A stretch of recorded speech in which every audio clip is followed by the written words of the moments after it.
น้องรับการเป็นผสมเป็นของแม่พี่ไม่ไปหรอกแล้วก็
ป้าย4ป้าย6ป้าย9เนี่ยอันตรายครับเป็นป้ายไม้หลักปัก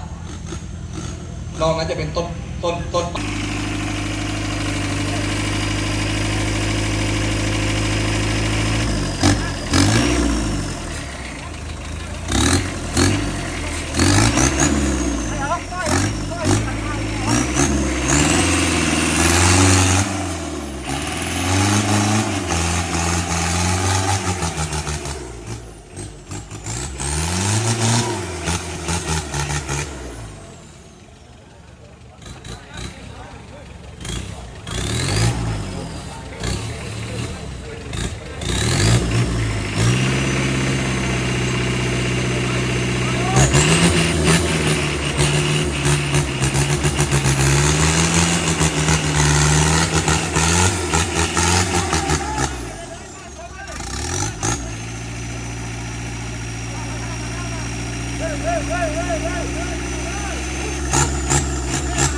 เขาแจ้งว่าจะเอาวินนอนเข้านี่ออกแข่งต่อไ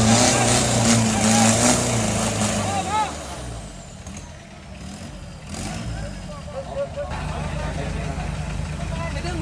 พันใจเย็นออกเดียวชั้นยาวมีไหมไม่ต่อไปแล้วพัดเลยไปเลยไปก็ไปล่าแม่โอ้แล็กลุกแล้วเดี๋ยวลุกแล้วกักคุณลงเลยเราเก็บคุณลงเลยโอ้ยคนดีต่อโอ้จะบอกอีกไปหนังตาล็อกไปดึงก่อน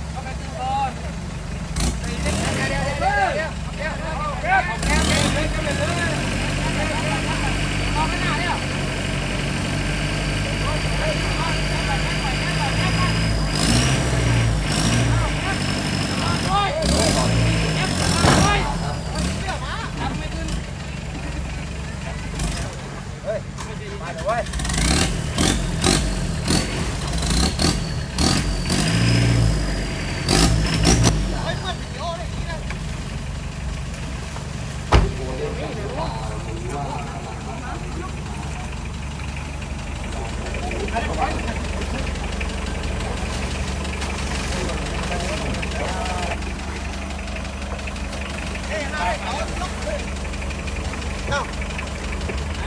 เอาจากบนข้าวก่อนเอาบนข้าวไปลองนี่อยากกินข้าวก่อนมันขอสวย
เดินหนีครับ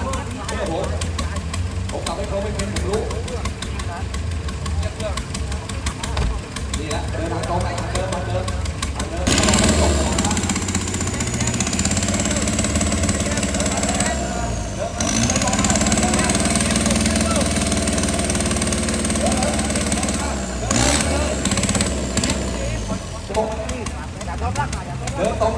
เข้ามาที่เลยเดี๋ยวเกิดเขาไปตรงไหนแล้วก็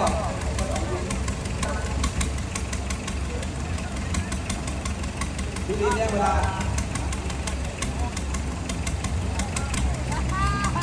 เอาไงยอมเอา